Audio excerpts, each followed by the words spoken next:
Good evening, everyone. Calling the third regular meeting of the Board of Directors of School Administrative District Number 52 for the 23-24 board year.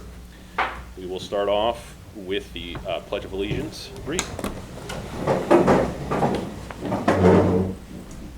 I pledge allegiance to the flag of the United States of America and to the republic for which it stands, one nation, under God, indivisible, with liberty and justice for all.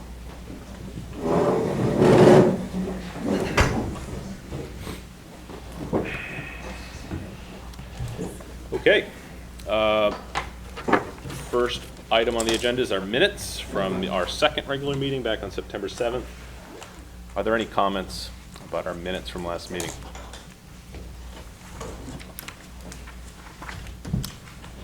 Seeing none, they are approved by unanimous consent. Item number 3, report of the board chair. I have a very brief one tonight. It is effectively just to remind folks that we have a special meeting next week where it'll be a workshop. We're holding kind of a continuation of our prior workshop. So next week on Thursday will be, just a reminder, another special meeting to continue our workshop from last time. Do you know if we've set a location for that?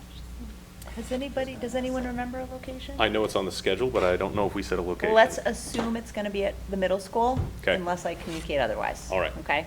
Sorry about that. It's in the minutes, that's where it's gonna be now. Thank Okay, you. we just locked it in. Is that a 6:30? I have 6. 6? 6 o'clock. 6 o'clock. Middle school at 6 o'clock. It is the 28th, yes.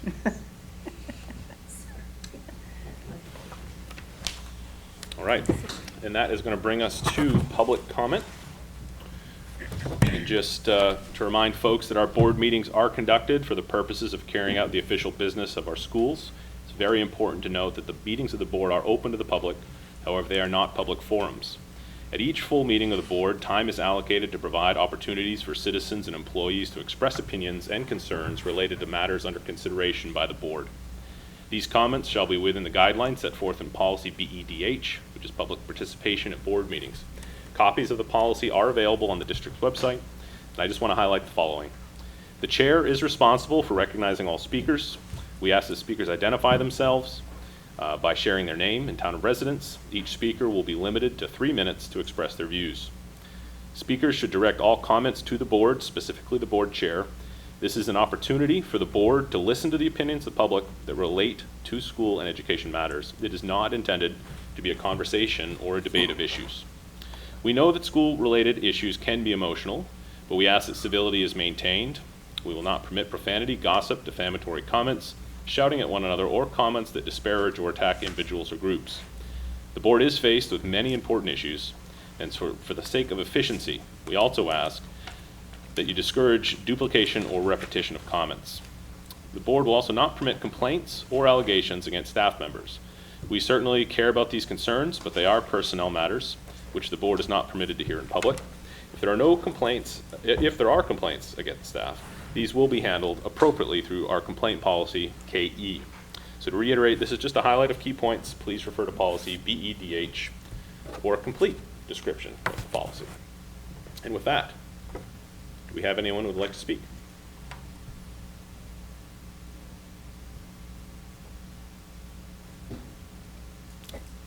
Okay, seeing none.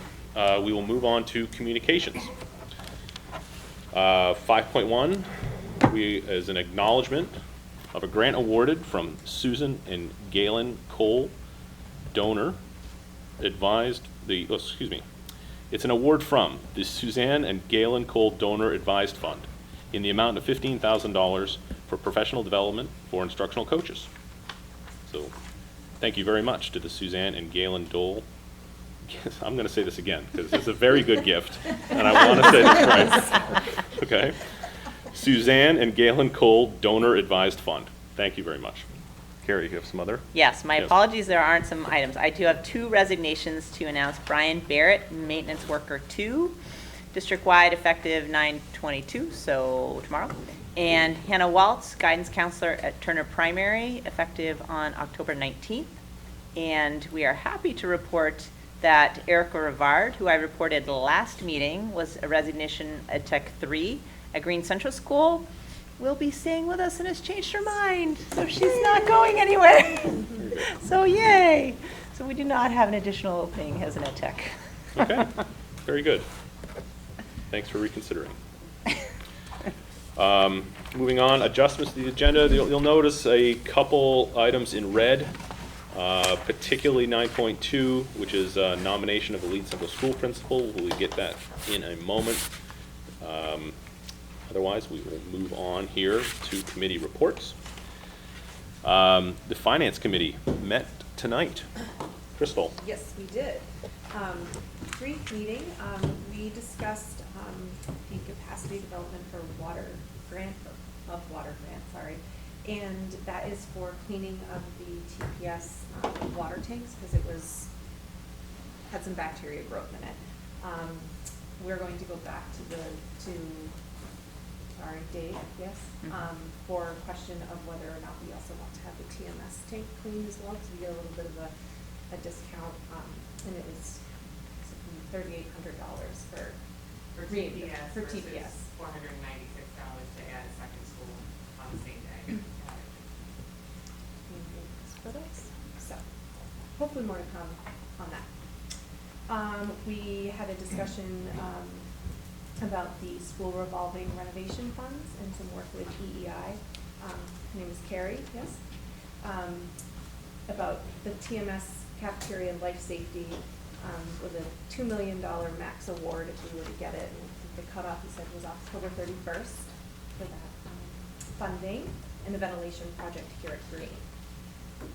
And then we talked about our fiscal year 23 audit progress, which Gabby has been working on, and we will be having the same gentleman who was here last year will be our go-to person. And we reviewed financial reports, and we reviewed and signed payroll and accounts payable warrants. Very good. Thank you, Crystal. PTB did not meet tonight, so I assume there's no report, Peter? Curriculum and policy did meet tonight. Jamie, would you like to report out? We did. We had an overly ambitious agenda for the night, so if you got that in your email, we didn't get to all of it. So there will be more policies coming your way. We started our meeting with a curriculum leadership team update from Dr. Gillis. That was great. They had 3 professional development meetings this summer where they had Atlas training, which we talked about, and next up on their agenda is October 6th, the pre-K through 6 ELA teams meet. So they're busy working on curriculum. We reviewed JICH, which is the student drug and alcohol policy. That will be coupled with ABC that you saw last time, and those will come together for a first reading. And then our attendance policies, which will be coming down the pipeline for you guys as well. Great. Thank you, Jamie. Our student representative has an excused absence tonight. So Yes. Sydney is not here. Administrator reports. Ms. Drysdale.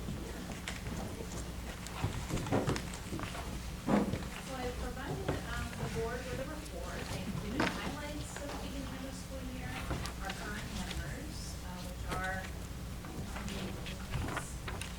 We're projecting October 1st child count coming out.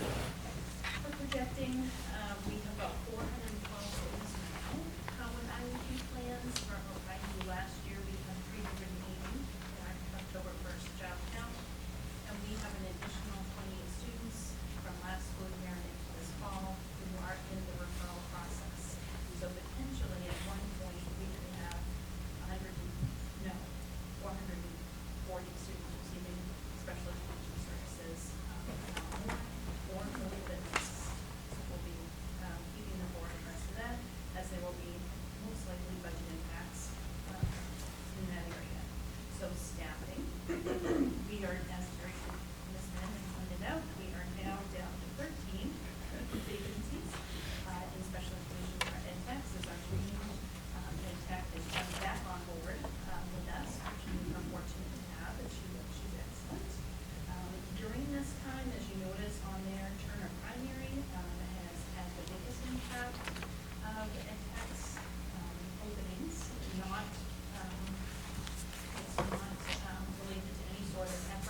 that on the poster that I put in the Facebook? Was there food? Did it say food on it? I think I saw food somewhere. Okay, all right. It did say snacks. Okay, good. And then we are close to, I think, Ms. Ben very soon, hopefully we'll be meeting with a potential PT provider.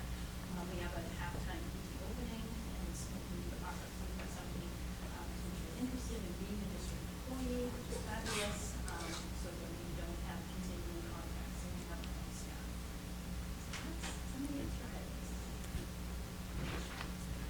I assume, it sounds like this is the first time we've ever held a job fair like this. Yes. I think it is, yes, and Carrie had come up with the idea, and said, what do you think about this? And so Amy, myself, and Lucy have been running with it. Okay, sounds great. And just one more, and that, just the IEP numbers, I mean, a big jump for this year, or is that following a steady trend, or is this a spike? So when I first came here, we were about, we ranged from 330 to as many as 360. Since the pandemic, we have had a slow increase. I'm just hearing this fall from area districts. I'm a representative of MSAD for our area, and I had been asking my fellow directors, like, are you thinking, are your numbers increasing as well? So last year, I heard no's, and I was like, oh, like, what's going on? And I think there is a part of, we do need to do, so we are in the process of data collection. We do need to see what's happening, if that's leading to these increased referrals, but besides just speculating about the pandemic.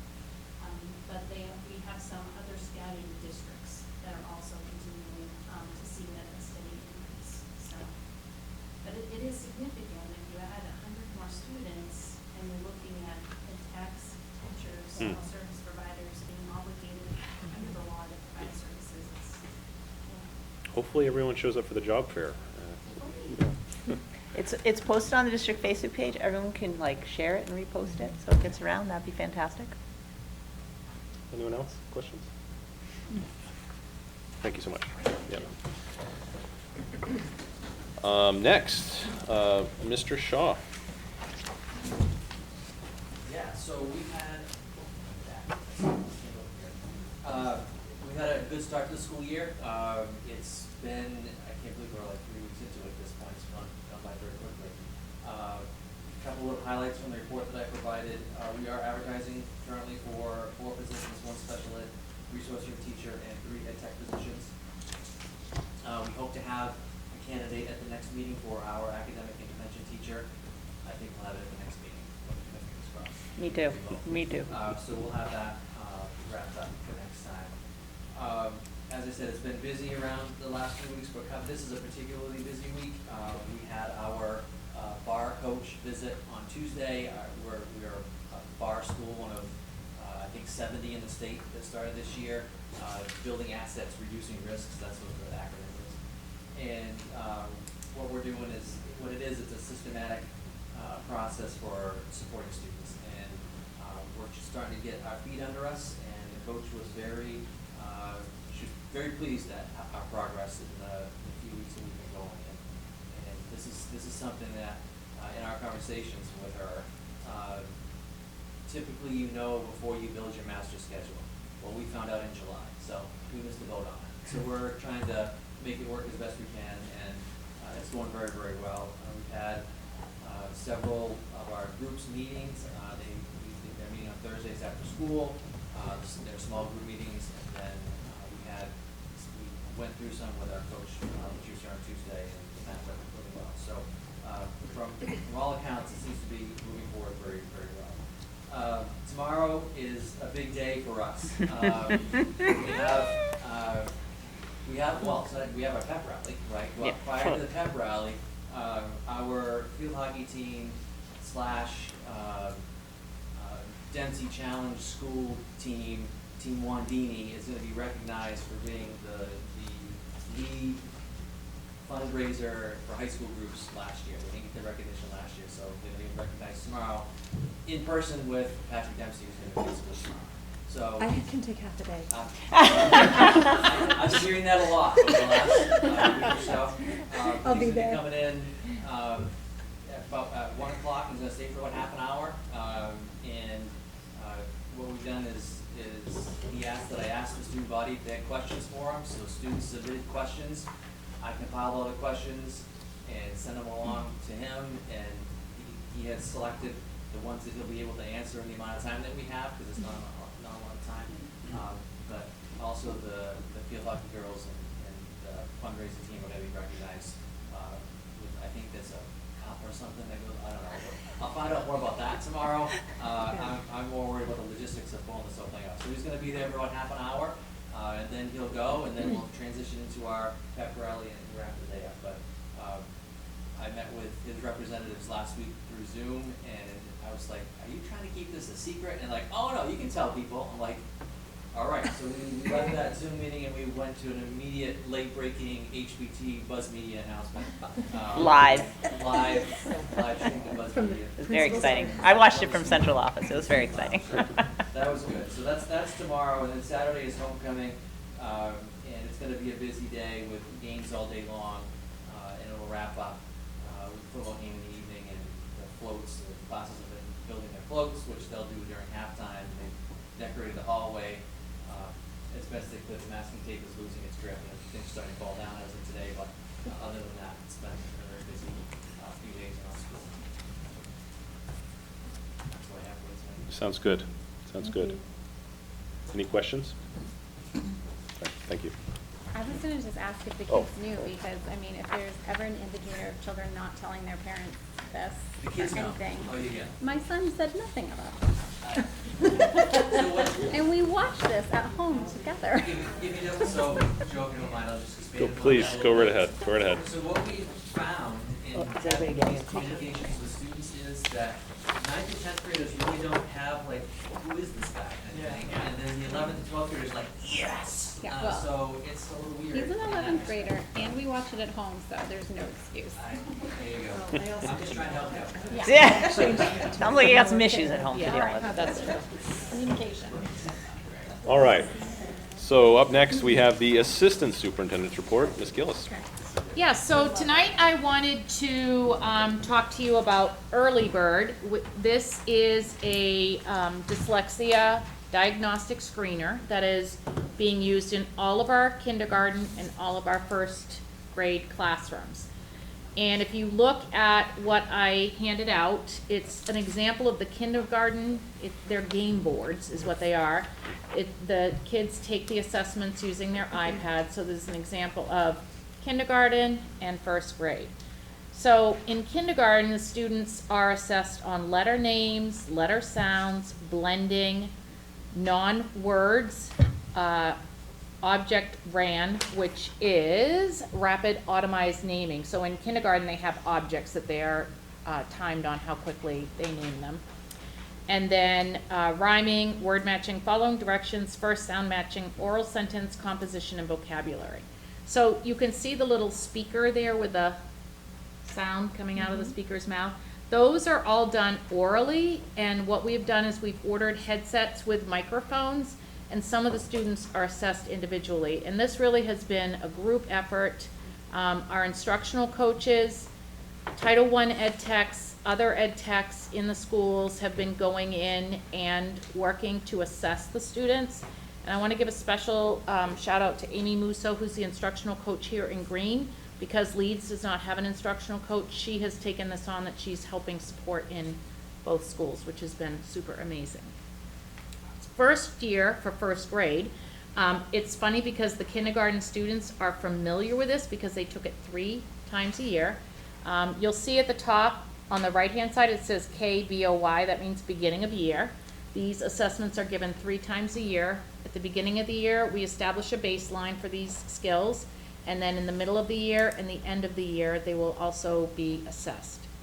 So I did want to, I put some notes down here.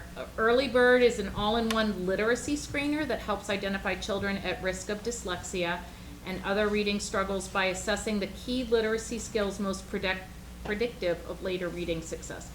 I also will add that the first year we started this in kindergarten, it was fully paid for by the state. The second year, we were in a reimbursement model, and we were reimbursed, I believe, $4,500, and we paid about $1,500 for it. It was an application and we were reimbursed late in the year, much to our chagrin, but that's okay. We figured out how we're going to do this again. There's some not yet released process that potentially there could be a reimbursement again this year. I'm not sure about that. Some other things I wanted to point out is that rapid automized naming changes in first grade, it becomes words. So it's rapid automized naming, or RAN, is the ability to rapidly name familiar objects such as pictures or letters, both quickly and accurately. So I misspoke. In first grade, it's letters. The non-word reading, I looked this up because I wanted to make sure that I understood this. So researchers and educators use nonsense words, pseudo words or non-words, as a tool to assess phonetic decoding ability. These nonsense words are letter sequences that follow the regular phonetic rules and are pronounceable but have no meaning. So for example, BIF, B-I-F, YOM, Y-O-M, or MIG, M-I-G, those are considered nonsense words. So I thought you might want to play along, so I'm going to spell out a word and then see who wants to volunteer to read it. Okay, so the first one, get ready. I'm ready. Get your pens I'm ready. I really promised a game because I think last time I misled you. All right. So it's V-O-P-E. Oh, yeah. Okay. N-E-B-E-S-U-V.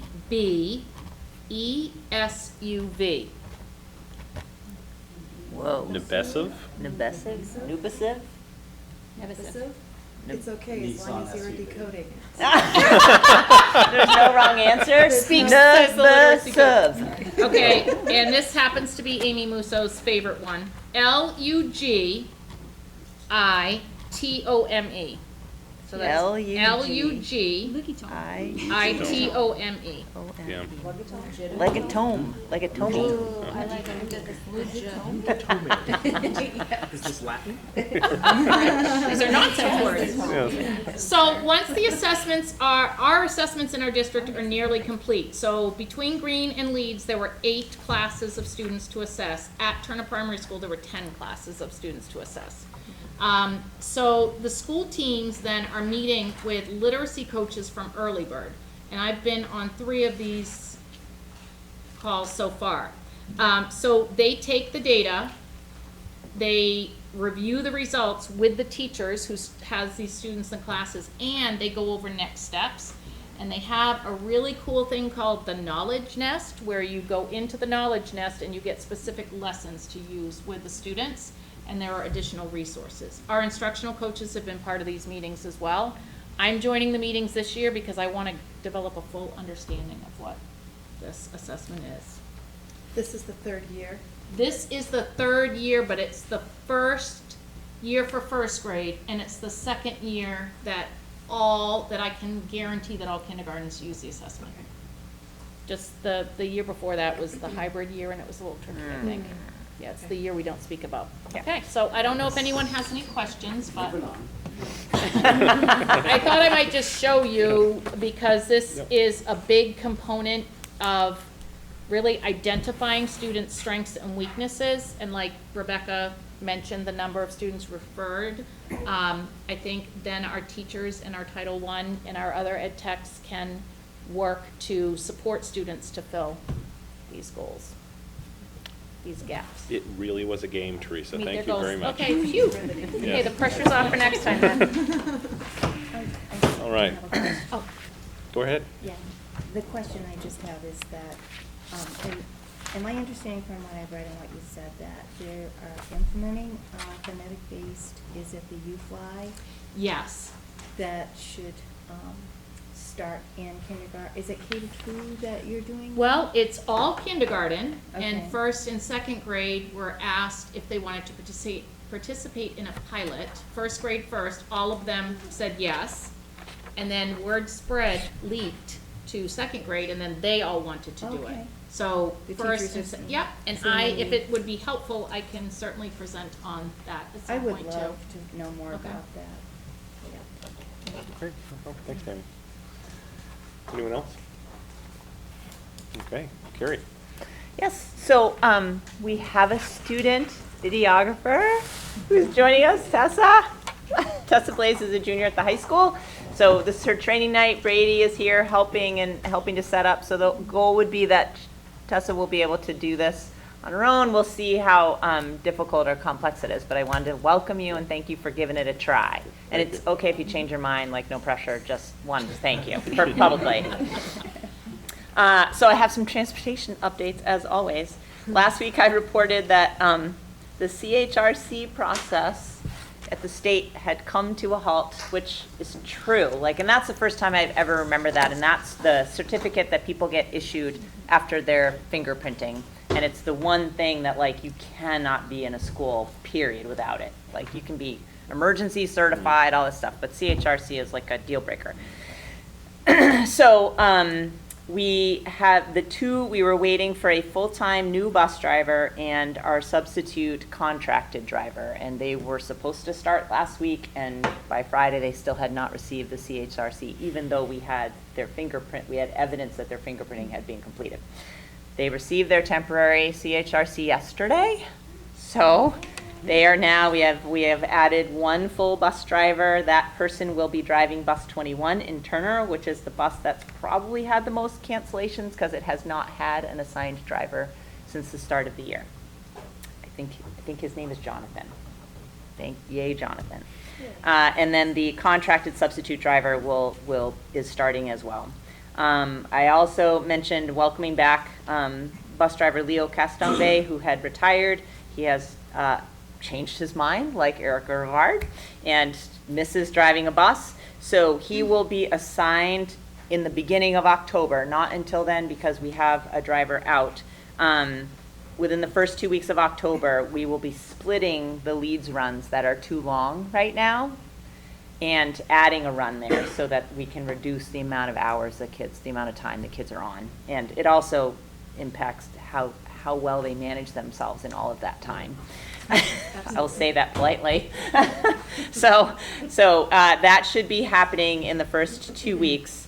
I will say I went back to all of my updates last week, and by this time last week, Thursday night, we had canceled 13 routes. As of today, right now, we have only canceled 2. So even though when the phone call goes, and I know you guys all heard that last night, people are like, bus, and I get my angry emails, which I totally understand. It actually is significantly better. And so I had to go back and count because I was like, wait, we have to know the data will tell us that it's actually better, even though it's still difficult.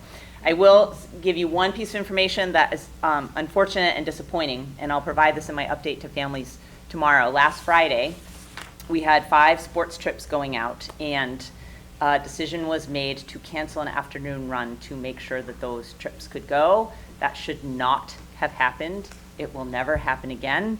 And so I'm just telling people because I know there was some talk about that, and I didn't think that it happened. I learned on Monday that it in fact had happened. So it won't happen again. It shouldn't have happened. And so a big apology around that.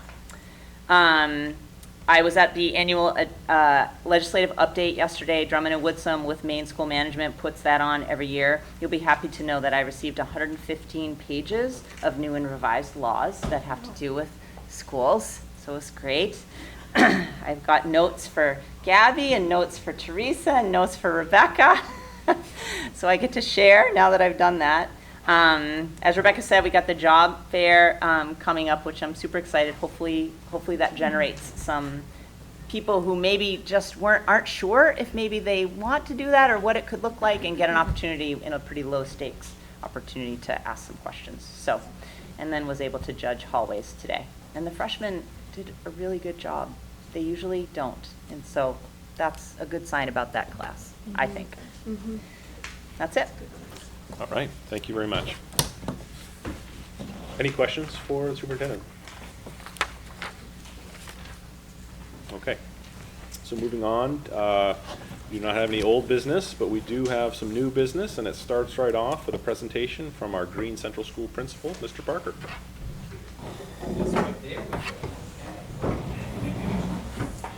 I'd like to apologize that I did not include a slide of Patrick Dempsey in this, but thank you for a few minutes to kind of go through some of the things that are going on as we start our year at Green. Just a quick little overview of our current staffing. We have 21 classroom teachers, pre-K through 6, standard specialists, school counselor, and then library. We have a PE teacher, and we also have an additional PE teacher here 1 day a week in order to accommodate for classes. Thank you to Tammy Scott and Lead Central School for allowing us to share. We have a technology teacher, art, and then one teacher whose room we're in right now, Jordan Cafferty, who does music, band, and chorus. And of course, we have our ever-present instructional coach, Amy Musso, who is in high demand at this point. We fortunately have 2 special education teachers, and we have a special education affiliated social worker. And fortunately, we're in a really interesting position right now because we currently have 2 USM graduate student interns working with our social worker, and they are amazing, phenomenal. They've made great connections with kids. They're also, going to be very busy because high demand just for a social worker, but again, they're working very, very well together under the supervision of a social worker. We also have Sperling social worker who does sessions here with students throughout the school week, and then we have a new partnership that I'm going to talk about in a minute. So that's the teaser down at the bottom. Currently open positions, we have a grade 6 classroom teacher, which is technically open. That right now is being filled by one of our phenomenal Ed Tech 3. She's on special assignment at this time. We also have an intervention Ed Tech 3 position and a special education Ed Tech 2 position that are open. So, as always, anybody watching, if you know folks that might be interested in any of those positions, please feel free to contact central office. I wanted to kind of do just kind of an overview of some interesting points, or what I think are interesting points. What's continuing at GCS? So, as like in all the other schools, we're continuing our student attendance work. We're continually monitoring student attendance rates, truancy, chronic absenteeism. And we are continuing using some of the things that we've done previously, including we do monthly principal lunches. We take a look at any of the kids that have been here 95% of the time or more, do a random drawing, and kids are invited to have lunch in our conference room with me. And it's, we got ambient lighting and music, and they tend to really, really enjoy that. We do monthly certificates of recognition also for the grade level that has the highest overall attendance rate for that month. And we are also using, fortunately, our new district procedure around attendance as far as very structured around contact to various households, depending upon the need of the family. Then the second point out there, we are continuing and strengthening our work as an attendance team to make those incredible connections with families that we can support to address high absentee levels. So some of the things that we've been doing, and then put in context with some of the new procedures. Something else that's continuing is student ambassadors. Last year was our inaugural year for our student ambassadors, and those are selected 5th and 6th grade students. And their mission is to create positive connections throughout GCS to improve the climate and culture for our school, for students, staff, and families. And they did an incredible job last year, just kind of spreading some positive messages, making connections with students that they may not see during the school day. And we had an iteration of reading buddies with our 6th graders in the wing above us, going all the way down to the pre-K wing and reading with some of our youngest students. And it was an amazing connection. So we are going to be continuing student ambassadors and also enhancing that. One of the pieces that we sort of have as an eye in the sky, if you will, is what's called MTSS, Multi-Tiered System of Supports, and that is a framework designed to give targeted support specifically for each student what they need, especially if they're struggling either academically, behaviorally, socially, social-emotionally. And again, early intervention is the key, and we include different screeners so we can sort of take a look. Dr. Gillis referenced Early Bird. That's one academic strainer. We have a variety of different ones that we use, and then we have several teams that we have at each tier to kind of take a look at structures, procedures, interventions, things of that nature. And folks might have heard of RTI, response to intervention, PBIS. Those are all under the umbrella of multi-tiered systems of support. So we're always looking for ways to be able to enhance that. And for GCS, particularly at tier 2, is where we're trying to get a very, very robust framework. That's kind of an area that we've been working on for a number of years, and we're making some progress. We want to continue to make more. Anybody that has ever kind of been aware of the MTSS, ideally you've got research-based core curriculum at the bottom that will positively impact and be effective with most students. You have some targeted interventions for a smaller group of students beyond that. And for an even smaller group, you have some pretty intensive interventions that need to happen in order to put pieces in place for them to be successful. So incorporating all of the pieces that you've seen so far into multi-tiered systems of support, something that's new for us this year is Second Step. So Second Step is being used in some of our elementary schools in the district. Second Step is going to be a tier 1 intervention, and really it's a social emotional or social skills curriculum, and it's tailored for particular grade levels, and that the whole purpose is to kind of create social competence and reducing hopefully impulsive, high risk and aggressive behaviors, which are obviously of concern. So all students will be receiving Second Step through their homeroom teacher, and they'll be very often having that in their morning meetings. Interestingly, we still have Jennifer Simmons, our school counselor, and she does an amazing job around tailoring her particular lessons to each classroom. She's incredibly in tune with kind of the pulse and the rhythm of each class, and so she can provide more of a tier 2 approach, tailoring. So instead of the exact same cookie cutter type thing, she has some nuanced approaches that she can use depending upon the particular need of the class and the needs of the students within the class. One thing that we're looking at, and we had a meeting on this last week, there are all of the elementary schools are taking a peek here, is something called the Best Buddies Partnership of Maine. This is a nonprofit organization, and the whole purpose is to create wonderful connections and friendships for individuals with intellectual and developmental disabilities. So this is an incredible opportunity to kind of combine some of the pieces that we have under MTSS, kind of looking at social emotional pieces, and then like for our building, we want to maybe start with our ambassadors and see how we can kind of combine kind of that new piece with the semi-established piece. One exciting thing that has happened this year, and I would like to give a little bit of background, is our new partnership with Margaret Murphy Children's Center. A good number of years ago, we did have a behavioral program, a behavioral support program here at Green Central, and for a variety of reasons, primarily staffing, it sort of ended up kind of what we say like a folding. We were not able to sustain it. And I do want to, not to turn you red, but Rebecca Drysdale has done an incredible amount of work before we even got to Margaret Murphy. We spent lots and lots and lots of meetings trying to formulate plans. We were doing recruiting, trying to get well-trained folks in, and it's difficult to find at this time a teacher. It's more difficult to find a resource for the teacher. Try to find a highly skilled, well-trained special education teacher that addresses and is very skilled in addressing behaviors is incredibly hard to find. We were not overly successful with that despite best efforts.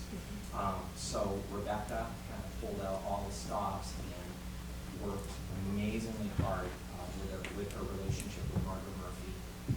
And what we now have on site is a therapeutic day treatment program for students in our district that have some pretty significant needs.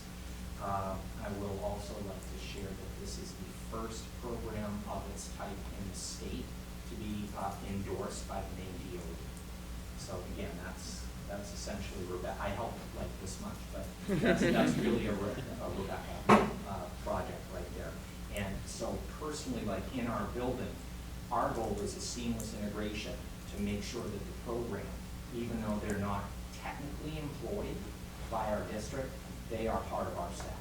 And we want them, the kids in the program are our kids. And we want to have that seamless, it's everybody's kids. So we want to, the goal is that seamless integration as part of our school. And there's incredible opportunity here as well for the students in the program. Opportunities to have regular connections with students in a regular ed classroom. Relationships with their typically developing peers, and on the professional side, opportunities to share professional practice for staff. The folks in the Margaret Murphy program are highly skilled. When I introduced them on opening day, we have a BCBA, or we have a BCBA on staff. They have a psychologist, and every one of their ed tech threes is also behavioral health professional training, every single one. And so, I've been in the classrooms frequently. It really is amazing. So I can't say enough about our partnership. So again, when you think about the multi-tiered systems of support, and you take, these are just like a few little pieces that we have throughout Green Central School. If I put everything in there, the whole screen would probably just be overly full. But these are just kind of little snippets of pieces that we've had in place that we're working to enhance, and new pieces that we're very proud to have. So I will leave it there unless anybody has any questions. Please. With the therapeutic day program, what is the capacity, or how many kids can you do? Is it 8? Okay. 8 this year. Yep. Cool. Awesome. Thank you. Please. With Best Buddies, how did that relationship get formed? Again, I'm looking over at Rebecca, and maybe you had made a connection. Yes, Right. the main DOE has annual meetings, and so they were meeting last school year. One of the end of the school years, they had presented for districts to consider the Best Buddies partnership. And it's really focused on, and the reason we were looking at this for our district is really to increase our inclusive practices. So having students that do spend, that have disabilities, that spend a portion of their day, a large portion of their day in a special education setting, having more opportunities to spend more time in the general education setting with their general education peers and building friendships. And really it's about building those connections between the students to be able to foster both sides, being able to foster tolerance and diversity, and then also be able to have typically developing peers to be able to learn how to function in the classroom. Thank you. And the timing, it was almost, it's basically serendipitous, just with our Margaret Murphy partnership starting, with the ambassadors, and just sort of all pulled together. I'm just curious, are the students that are in the Margaret Murphy program, are those all in-district Yes. students? Okay, so There are we're not accepting students. outside No. students. No. No. No. Hard no. Well, Heard. because the issue came up, but no. Yeah. Other questions? Thanks for your kind attention. Thank you. dear. Thank you, Doug. Okay. On to a very exciting nomination. The nomination of Lead Central School Principal as recommended by Superintendent of Schools. Ms. Med, do you have something to say? Would you like me to say something? Yes, before we please. move? We're super excited. Crystal was a member of the search committee, as was Rebecca and Teresa. And then we had and Doug, Doug was the administrative representative for the other principals.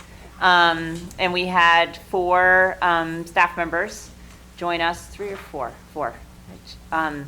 And we unanimously agreed that Shannon Bartash was the person that we thought was going to be our best choice for moving Leeds forward in the next iteration of Leeds' story. So Shannon currently is an assistant principal at Lisbon Community School. She's starting her third year, so 2 complete years there. She impressed the committee with her experience supporting students who've been struggling with behavior challenges and her work with the staff to build behavior interventions. Additionally, her skill with the use of data to inform curriculum decision-making was a noted strength. It's something that we're working on building as an administrative team, so adding that piece will be great. I spoke to multiple people who work with Shannon in Lisbon and all confirmed everything that we heard Shannon talk to us about. And so we are super excited. I think, I said at the beginning of this process, we only need one right candidate. Doesn't matter, we just need one right candidate, and we feel like we got the one right candidate. That's all we needed, and Shannon's walked in the door, and we're super excited to have her join us. So I just want to make sure I'm clear. It's Bartash. Okay, Bartash. Before we have discussion, let's put the motion on the floor to nominate Shannon Bartash as the Leeds Central School principal, as recommended. Anthony? So moved. Seconded by Bree. Is there any discussion? Very exciting. Very glad to have you on. I guess we'll move to the vote. All those in favor? Unanimous. Thank you very much. I will just say Shannon's start date is October 2nd, so a week and a half from now. So a full email will go out to staff and families tomorrow morning announcing that. Wonderful. Thank you so much. That's good. All right. And more nominations. Yes. More nominations. To be acted upon collectively after nominations have been read by the superintendent. Tripp Middle School special education teacher in the behavior support program, Mark Sparks. He comes to us from Wisconsin. I know, right? A trained special education teacher who wanted to work in the middle school behavior support program is currently working there as a sub now as he transitions from Wisconsin and works on locating housing for he and his family. Trained, already has been offering things within the school that Jana reports they have not had before, just has skills that have already started to work to improve how things are going there. So we are super excited about that. Wisconsin's loss is Maine's gain, Central Maine in particular. And then Suzanne Sweat as the PE teacher at Turner Primary. Suzanne is currently the ed tech in the library at Turner Elementary, so she will be making that leap, as so many ed techs have, into the classroom. And we're excited to welcome her aboard and have her start to be part of the Turner Primary family. Wonderful. We'd love to see a motion to approve the instructional nominations as read by the superintendent. So moved. Tammy, and seconded by Kyle. Any discussion around these nominations? All those in favor? It is unanimous. Okay. Moving forward, discussion of the 2023 proposed resolutions by the MSBA Delegate Assembly. I'm not sure if Anthony, you want to lead that up, or you're delegating to the alternate here? We had a tremendously exciting meeting on Zoom. It basically kind of covered what's in here. Section A is basically cleaning things up. Very little there of substance. B, the really big stuff I think comes in C and D and so would it be, I mean, I could explain this, but it's already here and you've read it, so are there questions? I'm not sure how to best proceed here. Sure, if you want to give a few highlights off the top of your head, you think Yeah. major points, and then, Most of the stuff really was trying to streamline this document, to remove redundancies, to make things very consistent in wording. And that's especially true on the first several pages. I don't think there's anything in any of that was all that that elicited a lot of discussion until we got to item D, which is on, well, these pages are not paginated, so Second to last page, I Yeah. think. yeah. So item D, under parental guardianship, parental guardian engagement in the education of their children. It was suggested that this would be a good place to insert a recognition of parents' rights to oversee the education of their children. There was a little bit of discussion around that. The MSMA, MSBA folks were hesitant to want to put that in, but I would support it. I would think that the first sentence could be reworded to, from the Maine School Boards Association believes that parents, guardians are pivotal partners in the education of their children, could be reworded to recognizing that parents have a fundamental right to oversee and direct the education of their children. Then the Maine School Board Association believes parents, guardians, and so forth. So that's what I would recommend for that to you guys. and just to be clear, we're talking about basically giving you guidance to go back into this discussion. So by suggesting that change in language, you're asking for a kind of essential blessing to go back and make it our position. Yes, that you would be directing me to make that, to suggest that amendment. And the trick is that then other amendments come up and things like that you kind of have to go on the fly with. Like I have to just try to imagine what you guys want to do. So I mean, we could go through this item by item, and you guys could say, this looks great to me. We could, it really is up to you guys how you want to direct me at this meeting. Go ahead. I would say in the past, what we've done is we've gone item by item, and then we've voted and tallied kind of what the overwhelming opinion is, and then that was kind of the direction that the board, Right. if that's how I recall it. Yeah, I was gonna say, I recall it's more of a straw poll last year, I Yeah. think, so I think that's a good, All right. a good reminder. Now, and you're certainly bringing up an issue that we spoke about at length, I would say. Last meeting, we had a lot of discussion about parental rights around certain issues. I think, I don't know if anyone has any thoughts around the adjusted language that Anthony was suggesting. Go ahead, Jamie. I don't have any thoughts about that, Okay. but I didn't know if we wanted to like go in order, proposition by proposition, and Mm. see like the first one, nonpartisan school board members, do we all agree with that one, and then move on to the next one, just so we have everything like. My fear is that's gonna take a long time, but I think for thoroughness, it's probably the right thing to do, so let's dive in. Let's dive in. I mean, I think So- it's just a matter of, Why don't we go Take the back to the vote. top, Anthony? All right, so item A, resolutions that were edited with no substantive changes. These are basically just typographical things. This all looks perfectly acceptable to me. I would recommend that we all say, recommend to pass.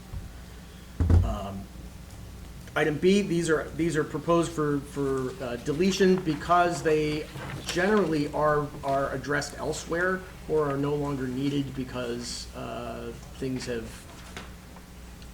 laws have changed or whatever, that they are now redundant. So they're redundant either because they're addressed elsewhere or because they're no longer needed. Okay. C, and again, this is there's a lot of tightening up in a lot of this, but, I mean, feel free to read through it, and it seems like 2B1G, career and technical education opportunities, the wording seems fine to me. Can I just offer? Go right ahead. So Yeah. the reason that's there, and this came up with the opening of Edward Little High School and adding of programs there, the funding from the state does not include equipment, so the startup of those programs was a question mark. And they haven't necessarily started all of them because the funding for the equipment has not been part of the model. So, and I'm familiar with this just because I go to the LRTC regional meetings and it's a conversation. So that's why that's there, so I think Right. it's a really good thing. That's why transportation and equipment are underlined. Yes, Yes. they're the additions. That's the- Okay. Yes, Very good. to address a very specific issue. Yep. That's helpful. Yeah. Yeah. So far, I think we have unanimous consent on this. Right? Cool. It's just D.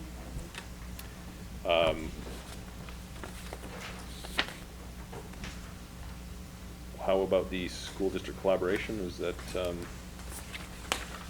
anything to highlight there? 2B5D. I believe that's where we're next. After the, Staff relations? or am I, oh no, I'm jumping way ahead, aren't I? Yeah, you are. Yes, jumping It's way like, ahead. woo, way to go. Excuse me. Staff relationships is where we're at now, 2A, 6A. Yeah. Was there any discussion of what that change was, or is that part of the tightening up? Yes, the latter. There was very little discussion of any of these items.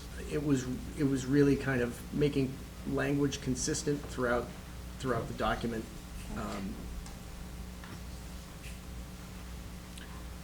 Does that continue to professional development?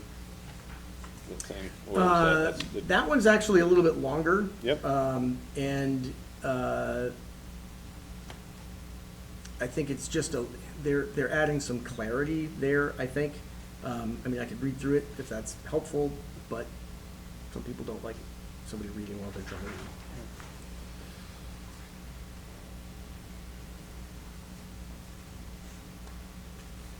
As administrators, do you have any Yeah, no, thoughts I on read this? through that and it follows what, I actually read a lot of these and said, I feel like our board is kind of on board with these things already, Okay. so it felt good to me. Shall we continue to teacher preparation programs? There was conversation about this one. So this, there was a fair bit of conversation about how feedback from novice teachers is that they feel that they were not necessarily prepared for all of the complexities of their first year of teaching. And so this proposition is for the MSMA, MSBA to encourage teacher preparation programs to include these specific experiences so that when people are in their first year of teaching, they feel like, I've done this before, I'm confident. And that seems absolutely true from my experience with novice teachers, so I heartily recommend this. I assume administration feels similarly? Yeah, I mean, unfortunately, so many people are coming into the profession through other means that, I mean, it's a good thing to update that, but it doesn't necessarily help prepare people who are career changers and are coming into the profession other ways, but absolutely. And if I may, just for the public's benefit, one of the prime reasons for one of the prime experiences of this is training in having teachers be able to recognize and assess students who might have difficulties with learning of one type or another. So it is a professional readiness that is extremely student-centered and that will help students academically throughout their careers. So I think it's really, you would think that would be part of a teacher Sure. prep program. Okay, now we are on to school district collaboration, 2B5D. Previously school choice, so we're reorganizing this or renaming it? Is this just a nomenclature change? The rationale behind this was, Steve Bailey had said that it was really about addressing consolidation efforts that happened apparently, I don't know how many years ago, but it was. 2008, 2007. Yeah. There was, if memory serves, there was a little conversation about whether or not this would, or speculation as to whether or not this would affect anything regarding school choice. But I don't know. Do you have any more to add to that? I don't know why it was called school choice, honestly. I'm a Okay. little confused based on what's written there. What's Right. written there seems to make sense to me. So. Hence why we're changing it to Yes. not be school choice. so District there collaboration you go. makes more sense. Yeah, all right. And so, and you know what that, again, for the public who's not reading this, it encourages local voluntary collaboration between districts. You had spoken about this, I believe, at the last meeting, about sharing students. We take some of yours, you take some of ours. Superintendent's agreements. I'm not sure Exactly. that's not exactly what this is talking about, that though. Those are individual students and families making choices. This, I think, is talking more about District A, District B decide to collaborate on offering a certain program or sharing some transportation thing like that. I think it's talking more specifically about that. I thought our conversation was that it was an umbrella that covered both, but that's fine. And so this just, that puts the position of MSMA would be that it should be voluntary at a local level rather than being able to be mandated by the state. Oh, that's good. Yes. Okay. So, those were changes to existing sections, and so D is the new proposed 2023 sections, and that's where it sounds like things get a little less straightforward, or I mean, still straightforward, but maybe Right. more discussion we need to have around those pieces. So the first one is nonpartisan school board members. Right, I mean, it is state statute that school board elections are nonpartisan, meaning that you don't have a party affiliation listed on the ballot. And so I think this is a statement in recognition of recent elections being a bit more contentious, perhaps. I mean, that's the vibe that I got from Steve's discussion of the rationale. But it is still a state statute. I don't know of any efforts to remove that. So I don't know how urgent this is, but it doesn't seem like a bad thing. It seems worth just highlighting that things should continue to be nonpartisan. It seems like that's what the point is. I feel like I support that. I don't know, folks around the table as well. So, seems like that one is good. So now we're on to the highlight you started with. Right. Which, I don't know, you suggested some adjustment to this language, and perhaps you might want to reiterate that just so we can consider again. Sure. So I would recommend deleting the capital T of the first sentence and adding before it, recognizing that parents have a fundamental right to direct the education of their children. And then the sentence proceeds as written.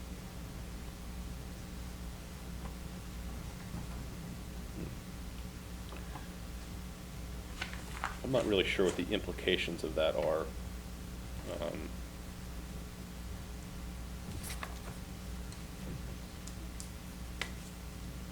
Does anyone have any initial thoughts?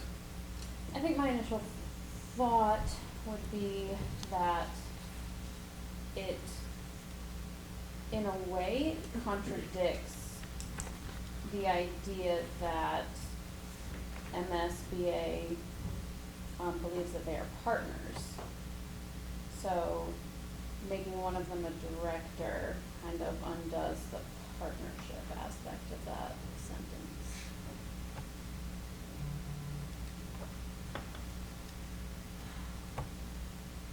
Go ahead. Yep. Can you repeat it one more time, because I want to make Yep. sure I get your language Sure. correct. Recognizing that parents have a fundamental right to direct the education of their children, the Maine School Boards Association believes parents, guardians are pivotal partners in the education of their children. And that language comes from Supreme Court rulings. I mean, it's very well-established precedent and belief by the SCOTUS that parents have that right. And so that's just adding that here as a way to frame the importance of parents in the involvement of their children, in their involvement in the education of their children. Yes, go ahead, Tammy. I like a lot about what is here, but I also hear what Anthony is saying. I think we're at a time where we really want to build trust with our parents and guardians, and I think that's huge. But I also think it's more than a right, it's a responsibility. I mean, being a parent is a responsibility that carries, yes, we have certain rights that we should put forth, and I think that's I think they're hand in hand. So I would want to also acknowledge that when you come into this partnership, the teacher, the parent, the children, we are the school board. This is a shared responsibility for the upbringing of our kids. So for me, that would be a really important piece of recognizing the role of parents and teachers. And I do think that it is huge to recognize that, I think in this particular time, parents don't always feel like they have the voice that they'd like to have. So how to bring that out, I think that's really important. Yes, Peter. I would agree with a lot of what Amy said in that regard. And I guess it's also how you look at the partnership. And I feel we need to really encourage the understanding, and again, this is my personal understanding of how the partnership works, is it's not a 50-50 partnership, in my opinion. The parental or the guardian is the majority partner in this partnership. And that needs to be emphasized. It is their choice as they raise their child, or however, appropriate terminology, on how that education comes place. Now, they should be using all the resources of the school to make those decisions, but ultimately, until the state says otherwise, it is the parental unit's decision on how those come forth. So anything that strengthens that, I'm very much in favor of this thing. Go ahead, Jessica. I like that this is added this year, because I think this is a really hot topic, right? I think this has been coming up a lot in conversation. I really like what Tammy said, that shared responsibility. I think that that's a really nice language piece. I had like a reaction to the word that parents have the fundamental right to direct the education of their children, because for me, that makes, and I could, that's overthinking, but like that makes me think like a parent could come to a teacher and say, this educational program doesn't work for my child, I'd like you to use this one. And then we have a classroom teacher that has multiple parents asking for multiple curriculums for their children, and I don't know how that works, right? Versus a partnership or shared responsibility of finding something that's going to work best for your child within the umbrella of what's being offered in the classroom. That's my 2 cents. Yeah, just before I recognize you, Anthony, I just wanted to say that I was feeling something very similar to that, but you articulated it better than I was going to, so thank you. Go ahead, Anthony. All of that is addressed in the various Supreme Court rulings that talk about, they have long language about substantive due process, things like that basically spell out, these are the ways that parents are recognized as being able to, but to put 4.5 pages into a sort of a position statement seemed superfluous. But I know exactly what you mean, and that's absolutely not what the Supreme Court has supported in any of their rulings. It's always been like, well, if you really don't like it, you can say, well, I'm going to take my kid to this private school, or I'm going to homeschool them, or I'll move to a different district that has a school that has a curriculum that I like, that kind of stuff. Thank you.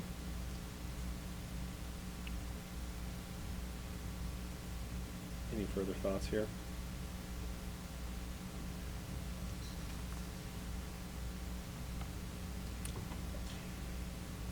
I think I still have a bit of an issue with right to direct. I really like what you said, Tammy, about responsibility. And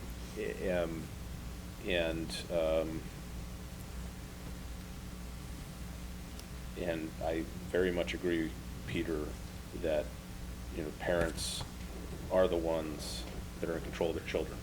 And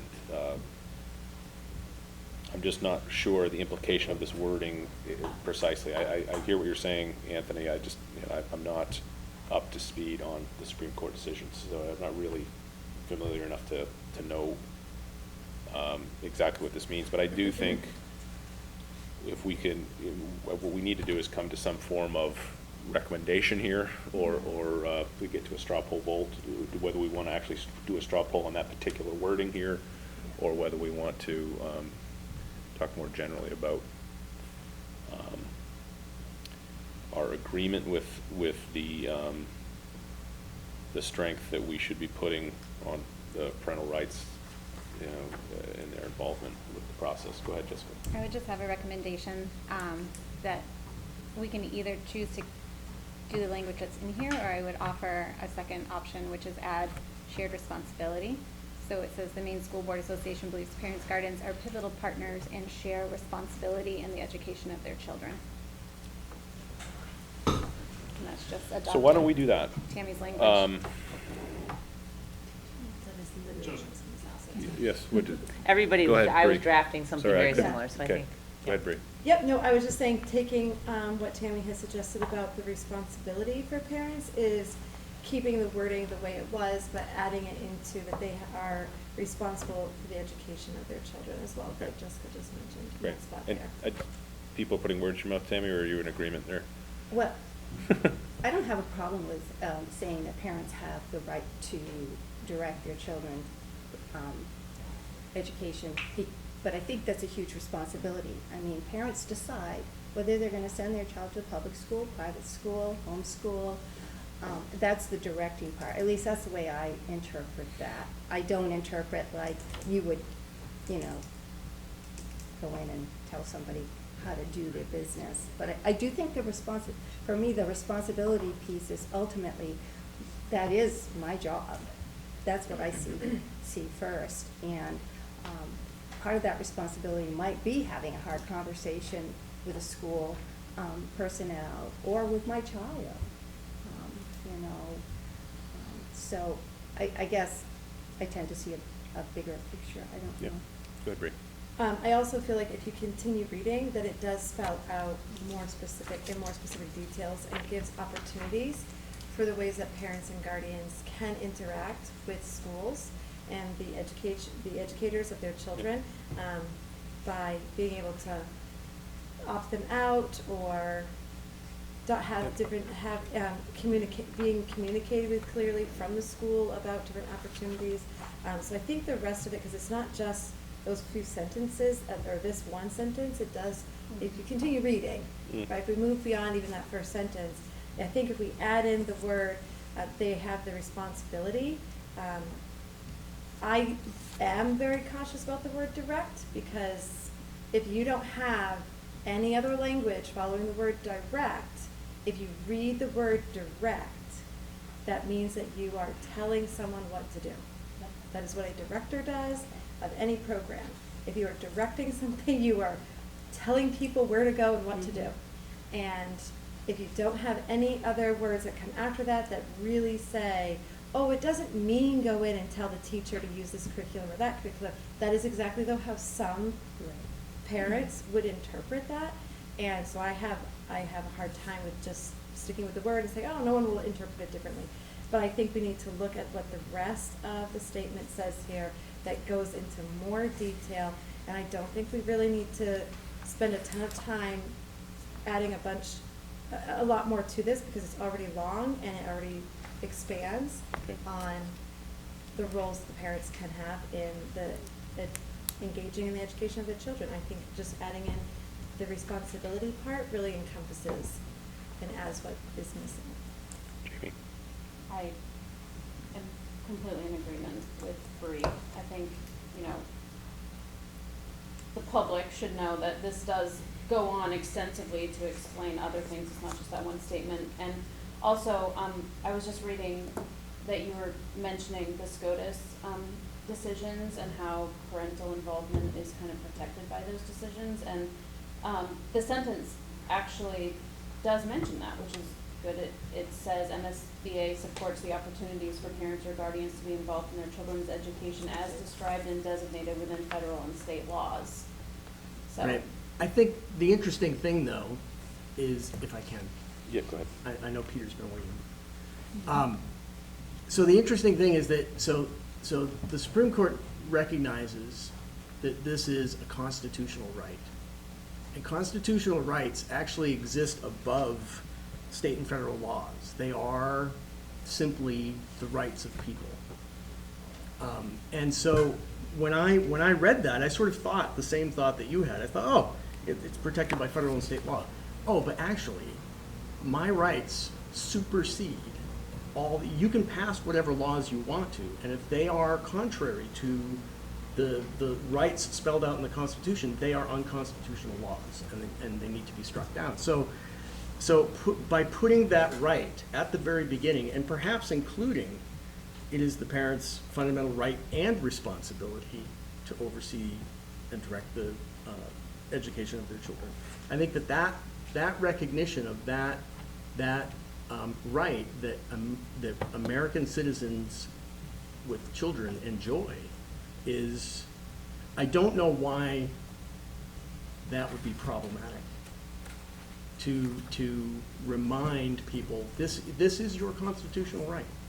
This is something that you have that cannot be taken away from you by any law. That just seems compelling to me. Peter? I was wondering if potentially Brianna or Jamie could pass on the actual wording that you're thinking. I keep hearing the word responsibility, but in what fashion and what wording are you thinking of to incorporate it in? I was thinking of what Jess was saying. So migrate where we Do you want me to read it? Yeah. So I had said, so I'm reading from it, right? The Maine School Board Association believes parents and guardians are pivotal partners and share responsibility in the education of their children. Was my proposal. Joe. Yes, Bree.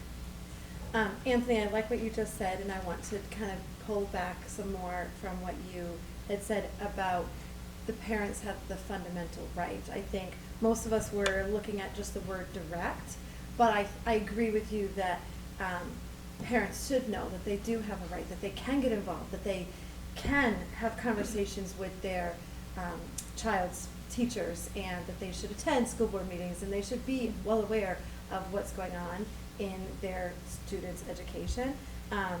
So I don't have a problem with you necessarily talking about that parents do have rights and that they should be well aware of that. And if we want, we could possibly keep that in.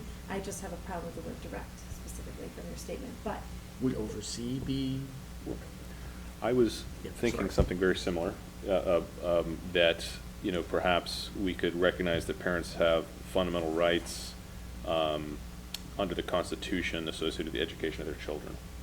That removes the action verbs, if you will, from that in some ways it may be confusing or misinterpreted by some to have the first reaction, which is what I had, was that people might want to come in and start telling the teacher which curriculum they want their child on. We'd have customized curriculum plans in the classroom.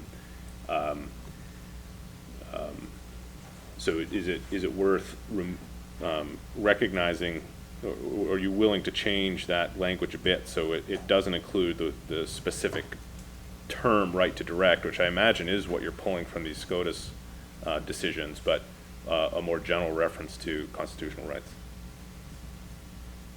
Yeah, I think it's a question of doing it gracefully. With it could start with the U.S. Constitution recognizes that parents have rights pertaining to the education of their children. Therefore, the Maine School Boards Association. I'm happy with that. I don't know. But I guess, I think one thing I think, so we can kind of, again, we're not necessarily deciding on one specific thing, or we can actually, I think, take a couple straw polls here. And I'd actually like to start with one, which is just support in general of the language as written. We're gonna talk about the modifications here in a minute, but just in general, are we supportive of the language that is written here? Can we Yeah. take a show of hands? I believe that was unanimous. Go ahead, Peter. Just to get maybe other people's interpretation of it, one of the areas that I have concern, I think that there's concern with when it comes to parental involvement in education, is it is well known to any of us who are very involved with our children's lives that we can be involved in their education, or that we can, make requests or talk or find out information. And I might be overlooking it, but not quite reading it, and I don't have my glasses, so God only knows what I'm reading, to be honest with you. But one of the areas that I've always had some concern with is the going the direction from the teachers or the district. Isn't it fair? I don't want to emphasis on the teachers, because our curriculum is basically district-wide curriculums or school-wide curriculums. So notification, encourage the communication from the districts to the parents. We're talking about partners, but often we only learn about what's being educated to our children through when our children decide to tell us. And that's very questionable, if that ever happens.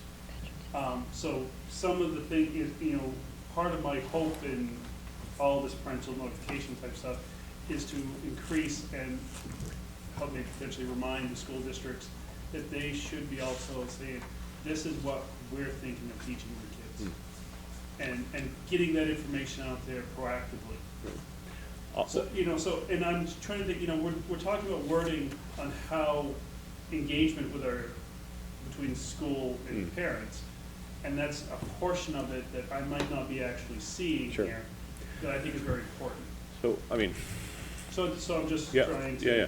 No, just to throw another curveball. And I think, from the work I've seen going on with our own policy committee, and I think some of the actions we're taking with the new computer software and essentially allowing parents to get right into the curriculum via that software, I think us as a district are headed in that direction where parents will be able to be pretty proactive in seeing what the curriculum looks like across district. So I think that's going to be a great thing for us. I guess from the standpoint of this language, though, I'm not quite sure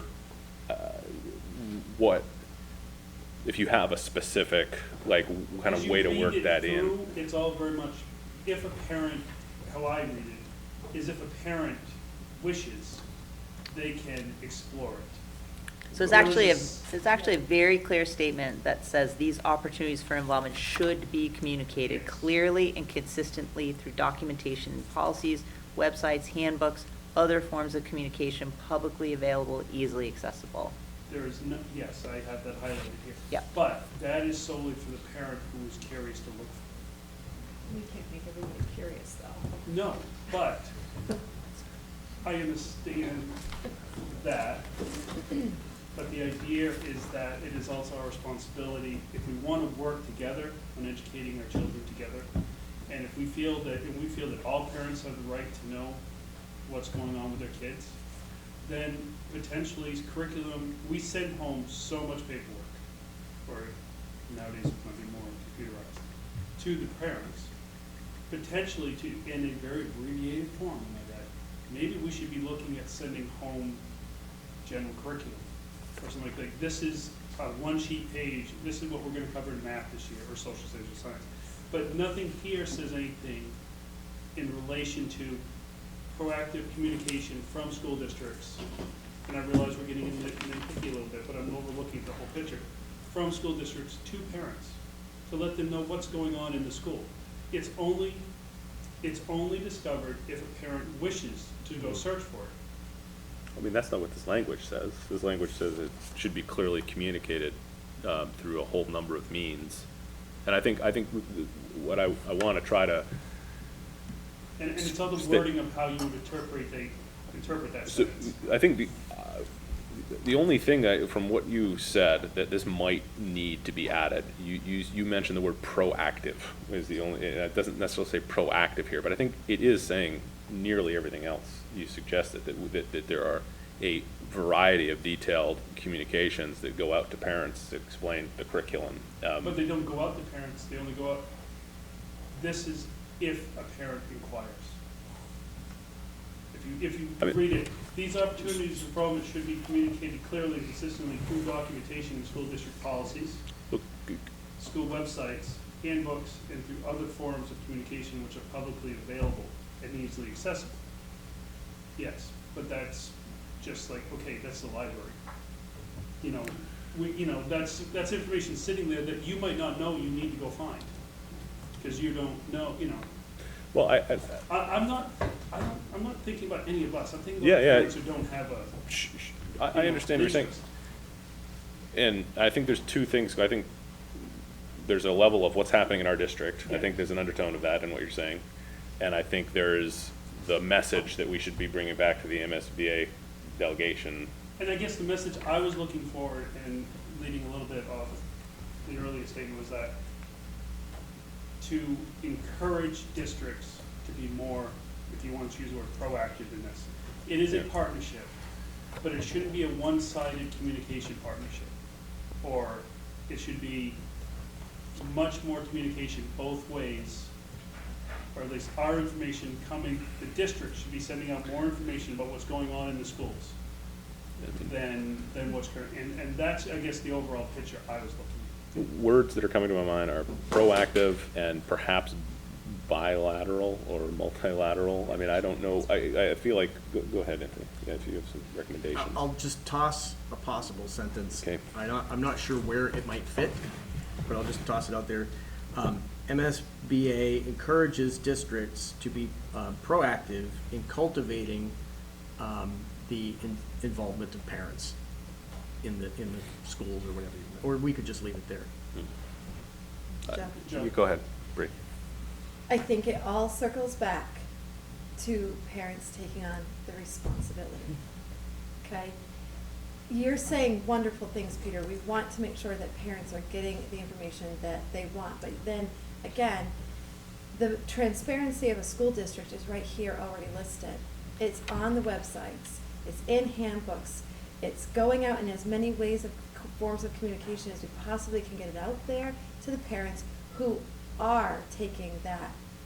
Even a parent needs to be proactive in their education. And you kind of said, this isn't just for the parents who are proactive. Yep, but if there's a parent who's not proactive, then they probably don't really care. If they're not being proactive, if they're not taking on that responsibility, right? The district can, school districts across the state of Maine, because that's what this is about, not just for 52, this is for all school districts, right? If this policy says school districts will be transparent by providing the information through multiple forms of communication, then they are being as transparent as they can. And if there's something that a parent is saying, I'm not sure, I'm gonna go check, they have the means to go check because that parent's being proactive, that parent is being responsible. And I wanted to circle back to that because I think that's what we need to kind of come back to. If a parent is taking on their fundamental right and being proactive and being responsible, the school district has provided that information for them.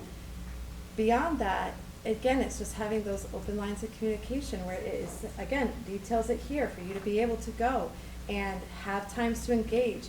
Engagement opportunities should be offered to all parents and guardians. Like, we're not closing the doors to parents saying, I want to have a meeting with a teacher. That engagement opportunity is being offered. So it already outlines ways that parents can get in and view curriculum, have conversations with their students' teachers. If the policies, the website, the handbook, et cetera, didn't answer their question, they can email, they can have meetings. It's there, it is already there. But it comes back and circles back to, is that parent being responsible of their fundamental rights? So I would suggest we kind of maybe circle back to adding in the word about being responsible with their education, Yes. their children's education. Go ahead, Tammy. Okay, Joe. I have a recommendation for Mhm. wording. Okay. Parents have a fundamental right and responsibility in the education of their children. The Maine School Board Association believes parents, guardians are pivotal partners, and then go from there. I mean, I think it just needs to be that simple, because we address both right and responsibility, which is, to me, it's a balance of both, both things that. Can you repeat that one more Yep. time? I don't know if you want to put it first or second, but parents have a fundamental right, parents have fundamental rights and responsibilities in the education of their children. Yeah. How do you feel about that, Anthony? Yeah, I think that works. Okay. Jessica? I know we're not on a motion, but I second and concur with that. Okay, very good, very good. That was really making it official there, thank you. So, what I believe we have, Last one should be an easy one. last one, okay, well, thank you. Okay, yeah. But I do want to try to at least get a straw poll here Yeah. on this one, okay? Let's, and again, we can do this a couple times, but let's start, like I said, with just general agreement with the language, and we'll move on to some of the amendments we just talked about. I think we just agreed a few minutes ago, kind of with a raise of hands, there's fundamental agreement with the intent of this paragraph. Adding in language, I guess we'll just start with what Tammy just said. The fundamental right and responsibility. Parents have a fundamental right and responsibilities. Fundamental rights and responsibilities. Yes. Correct. In the education In the education of their children. Period. Period. All those in favor of that kind of language? Looks like- Is that a yes? Okay, okay. And then, were there any other proposed adjustments to this that people want to take a vote on? Okay. Thank you. Let's move on.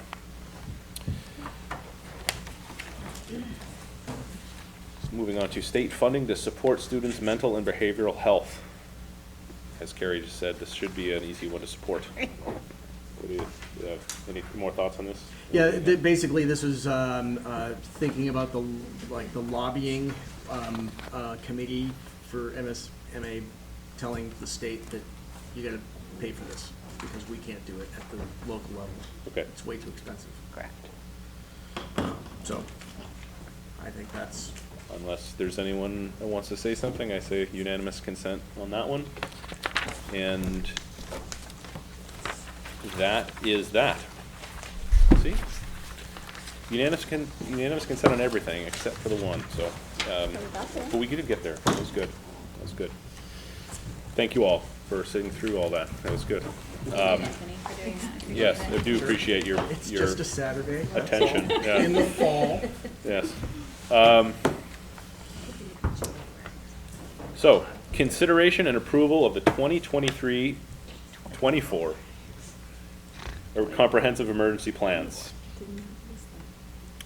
As we've talked about in emails, these are available for us to go view, administrative offices, but they are not something that is printed out and emailed and distributed to us for security reasons. So there was email provided on that last week. Does anyone have any, I guess what I'll start with is a motion to approve the resolution, the comprehensive emergency plans for 23-24 is, thank you, Jessica. Seconded by Jamie. Is there any discussion on that? Okay, all those in favor? It is unanimous. Moving on to the consideration and approval of Finance Committee recommended May and June operating and expenditure reports. Is there a motion for that? Kyle, you have a second from Crystal. Any discussion around those? Finance want to say anything about them, or is it? Go ahead, Gabby. Yeah. The information that you were originally given was not the correct set of financials. It was for this July. So I just printed and gave everyone the May and June for fiscal year 23. So I apologize for the confusion. That was like what was today? Yes. Yeah. Yeah. So we were able to swap it out before we even Yeah, started. the emails have the wrong attachments, but Yes. this has the correct one in our Yes. packets. Yes. Oh. Yes. Yep. Yeah. The packets had the wrong one as well. We Oh. had swapped them out before the meeting even started. Gabby caught it like right before we started. But as far as we know, our packets are correct. Yes. So- Yes. Yes. All right. Does anyone have any discussion around the expenditure reports? I imagine they were thoroughly discussed in Finance Committee. All those in favor? It's unanimous. Next is consideration and approval of Curriculum and Policy Committee recommended second reading and adoption revised policy KHB advertising in schools, which is tied to KHBR advertising in schools administrative procedures, and KHBE MSAD52 application for advertising. So again, this is the second reading on this. Do we have a motion for approval? Peter, second by Jamie. Any discussion around the advertising policies? Seeing none. All those in favor? It's unanimous. Now, we move on to our series of executive sessions. We start with 9.8, a request for an executive session for consultation with legal counsel pursuant to 1 MRSA 4056E. Is there a motion? So, Peter, seconded by Crystal. All those in favor? And we are in executive session.